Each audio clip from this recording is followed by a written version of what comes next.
안녕하세요, 여러분. 오늘 해설에서는 아주 흥미로운 미스터리를 하나 파헤쳐 보려고 합니다. 고대 이스라엘 사람들이 왜 자발적으로 이발을 포기하고 심지어 사랑하는 가족의 장례식 참석까지 거부하고 게다가 그 뜨거운 중동 날씨에 물보다 흔했던 포도주까지 딱 끊어버렸는지 말이죠. 그토록 철저하게 거룩해지라고 했던 이유가 대체 뭘까요? 얼핏 보면 좀 너무 극단적인 거 아니야? 싶을 수 있지만 이 규칙들 속에는 오늘날 우리에게도 엄청난 울림을 주는 심오한 진리가 숨어 있거든요. 자, 본격적으로 그 비밀을 풀어보겠습니다. 오늘 함께 살펴볼 전체적인 흐름인데요.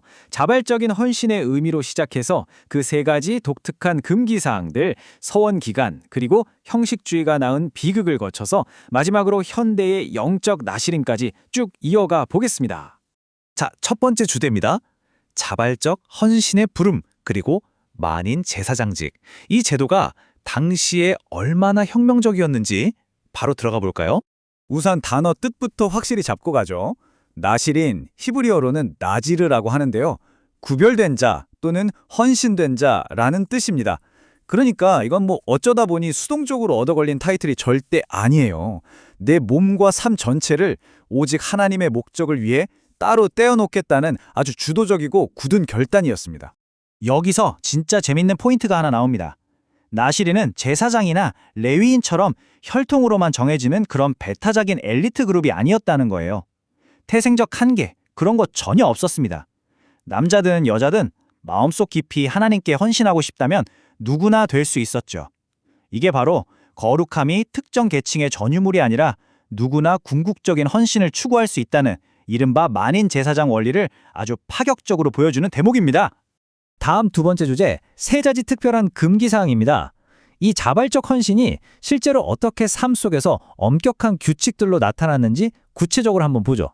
지금 보시는 것처럼 겉으로 드러나는 이 엄격한 육체적 규칙들이 사실은 기저에 깔린 심오한 영적 현실과 완벽하게 짝을 이루고 있습니다. 단순히 사람 괴롭히려고 만든 억압이 절대 아니라는 거죠.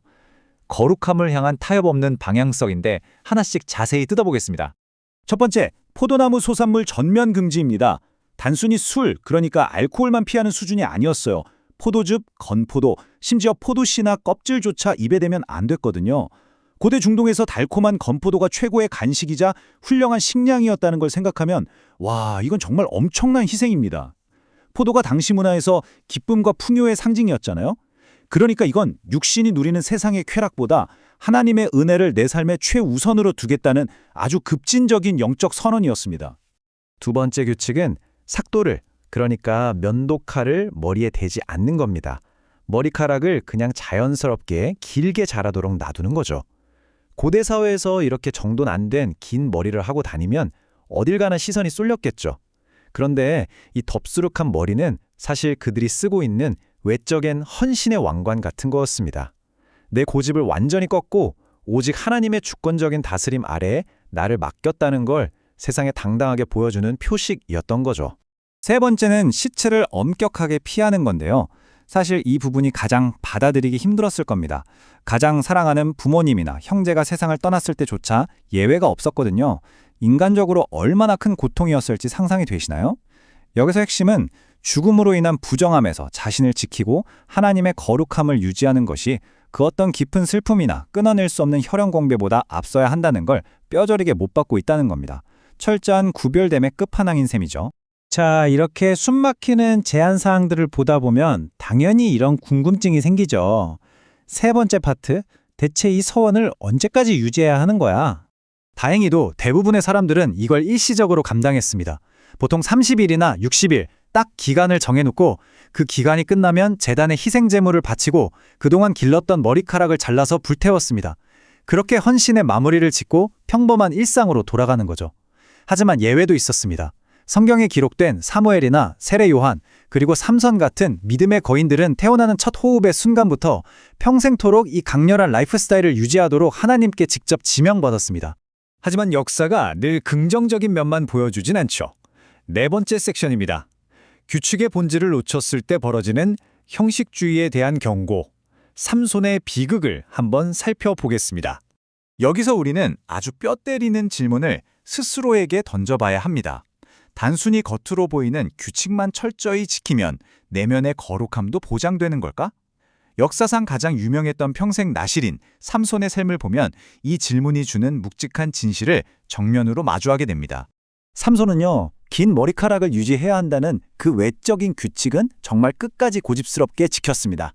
겉모양의 순종은 완벽했죠. 하지만 속은 어땠습니까? 철저하게 부패해 있었습니다. 끊임없이 정욕에 휘둘리고 이방 여인들의 유혹에 무너졌죠. 결국에는 머리카락도 싹둑 잘리고 하나님의 영마저 떠나버리는 비참한 결말을 맞이합니다. 이게 바로 내면이 텅 빈 형식주의적 경건이 얼마나 치명적인 덫인지 기가 막히게 보여줍니다. 마음이 세상에 뺏겨버렸다면 겉모습만 그럴싸하게 규칙을 지키는 건 빈 껍데기에 불과하니까요. 자, 이제 마지막 5번째 섹션입니다. 그렇다면 우리는 영적 나실인인가? 고대 역사에서 빠져나와 오늘날 우리의 삶으로 바로 가져와 보죠. 청교도들과 개혁주의 신학자들은 이 서원을 대체 어떻게 바라봤을까요? 그들은 이 나실인 제도의 완벽한 성취가 바로 예수 그리스도라고 정확히 짚어냈습니다. 오직 예수님만이 이 땅에서 죄와 철저히 구별되셨고 우리를 대신해서 완벽하게 하나님께 바쳐진 거룩한 삶을 사신 진짜 의미의 나실인이셨던 거죠. 인간의 노력으로는 도저히 닿을 수 없는 그 거룩함의 기준을 예수님이 대신 다 이루어 주신 겁니다. 그래서 신학자들은 오늘날 성도들 역시 세상 속에 발을 딛고 살지만 이 영적 나실인의 원리를 적극적으로 따라야 한다고 말합니다. 포도주를 멀리했던 것처럼 세상의 유혹을 끊어내는 자기 부인, 머리를 자르지 않았던 것처럼 내 삶 전체가 하나님의 다스림 아래 있음을 보여주는 주권의 인정, 그리고 시체를 피했던 것처럼 영적으로 이미 죽어버린 세상의 헛된 가치관으로부터 나를 지키는 것. 이 원리들이 현대를 살아가는 우리에게도 똑같이 요구된다는 겁니다. 오늘 다룬 잔료들의 핵심을 딱 한 문장으로 꽉 쥐어짜보면 이렇습니다. 나실인이란 오직 하나님의 영광을 위하여 자신의 세상의 흐름에서 분리해내어 오직 하나님 한 분에게만 시선을 고정시킨 사람입니다. 시대를 초월해서 진정한 헌신이 뭔지 보여주는 가장 궁극적이고 명확한 정의가 아닐까 싶네요. 자, 오늘 해설을 마무리하면서 여러분의 심령을 찌를 도발적인 질문을 하나 남기고 싶습니다. 오늘날 부름받은 영적 나실인으로서 여러분은 매일의 평범한 일상 속에서 하나님의 영광을 위해 어떻게 스스로를 구별하고 거룩함을 지켜내고 계십니까? 이 해설이 다 끝난 뒤에도 이 질문만큼은 마음속 깊이 품고 스스로에게 꼭 되물어 보시길 바랍니다.